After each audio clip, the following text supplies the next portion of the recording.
Hello guys, ഇന്നത്തെ video ഇവരോടാണ്.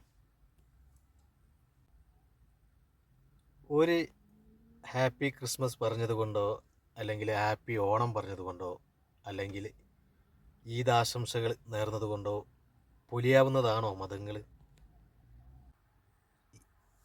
ഇവരിങ്ങനെ മനുഷ്യരെ തെറ്റിദ്ധരിപ്പിക്കുന്ന ഓരോ പ്രസ്താവനകൾ നടത്തിയാൽ എന്ത് ചെയ്യും? ദൈവത്തിനോട് അടുത്തവരാണ് ഇവരെന്നാണ് നമ്മൾ വിശ്വസിക്കുന്നത്. അപ്പോൾ ഇവരതിൻ്റെ പണിയല്ല ചെയ്യേണ്ടത്, അല്ലാതെ മനുഷ്യന്മാരെ അകറ്റാനാണോ ഇവർ ശ്രമിക്കേണ്ടത്? എൻ്റെ ഒരു അഭിപ്രായമാണ് കേട്ടോ. നമ്മളൊരു ഫ്ലാറ്റിൽ ഒരു റൂമിലൊക്കെ കഴിയുന്ന ഇതര മതസ്ഥരൊക്കെ വെറുപ്പുളവാക്കുന്ന സംഭവങ്ങളാണ് ഇവർ ചെയ്തുകൊണ്ടിരിക്കുന്നത്. അപ്പോൾ എന്താ പറയുക, എൻ്റെ അറിവ് വെച്ച് ഞാൻ പറയാണ്, ഇവർ ഇങ്ങനെയുള്ള കാര്യങ്ങളിൽ നിന്നും വിട്ടു നിൽക്കണം എന്നാണ് എൻ്റെ ഒരു അപേക്ഷ. അപ്പോൾ താങ്ക് യു, ബൈ.